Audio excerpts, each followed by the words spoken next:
San Diego Comic-Con is quickly becoming one of my favorite shows, if not my favorite show of the year. I'm excited to be going back to Comic-Con because it's a show that casts a net wider than video games. So year 3 of Comic-Con for me personally, woo! So I've never been to Comic-Con, and I'm not really a comics guy, but I kind of really wanted to go to Comic-Con this year. I've never been. So this will be my 4th or 5th Comic-Con, I'm not exactly sure. I've kind of lost count.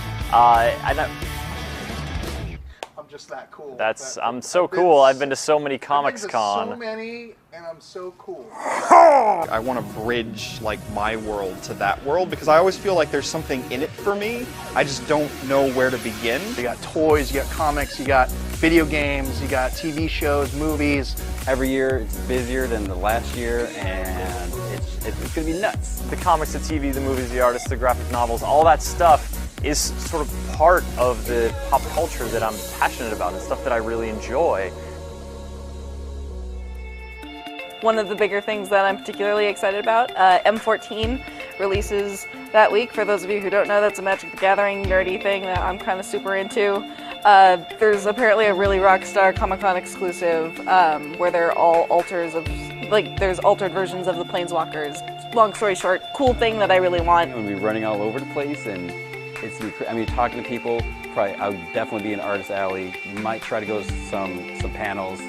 I'll definitely be across the street at Lou and Mickey's doing that stuff. I don't know a whole lot about what's going to be shown. I don't know really anything about the panels. They haven't published anything on the website. But I did have a chance to look at all the descriptions for these films at the Independent Film Festival that's taking place there. And some of the films really sound awesome. And like there's one about a guy who loses a thumb wrestling match and so goes into training with his thumb. And there's another one about a dude that's a janitor on a giant spaceship who has to save humanity and save the fate of the galaxy. But he's a janitor.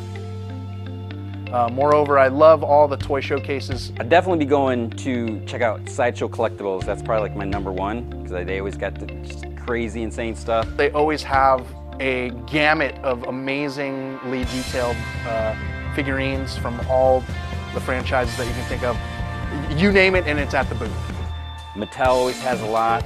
I've actually pre-ordered some of the Matty Collector cool collectibles. They got like a Adam West Batman doing a Bat-2C. I'm told the Mattel booth last year had some pretty cool He-Man stuff, and I'm a bit of a He-Man fan from back in the day, as you can see.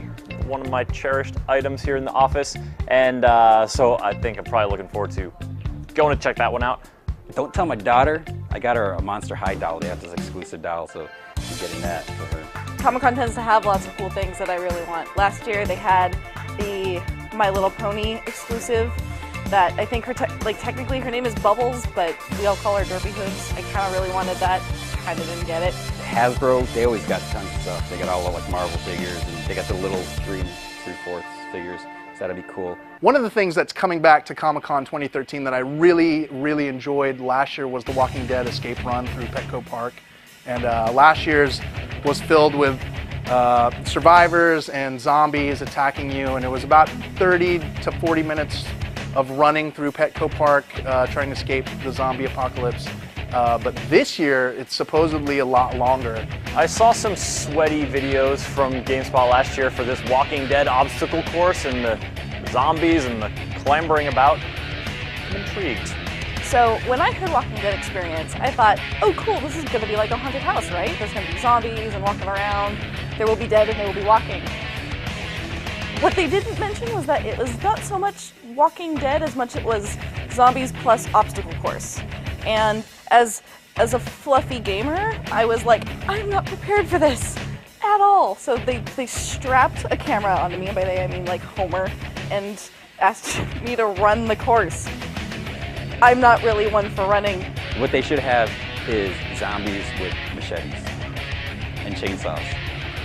But I don't know if they could lift it. They'd have the muscle strength to lift a chainsaw, or even a machete, because when they're all rotted.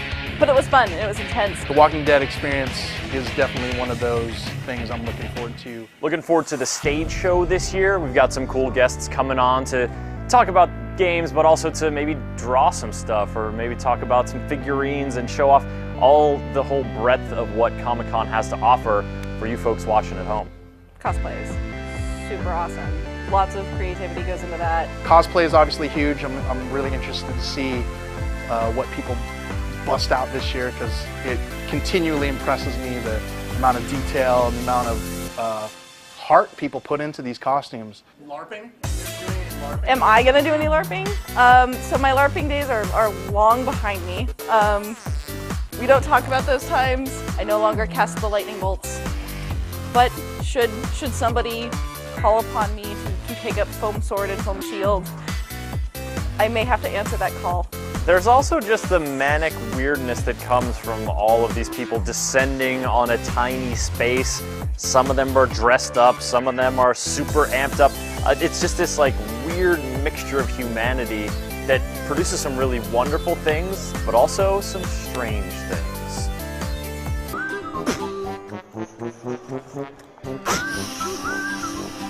I remember fondly meeting Peter Dinklage in two very awkward situations. One right before he's going to take a poop. I think Homer is really interested in the Hunger Games panel, so I think he wanted me to go and check that out. I don't know if I'm going to make that one, so sorry, Homer. What are all these bridges between the things that I love and comics, these things that I'm just sort of now starting to know that I can love too? And this seems like a really good way to start. Just jump in, see what's awesome, and just let it overwhelm me.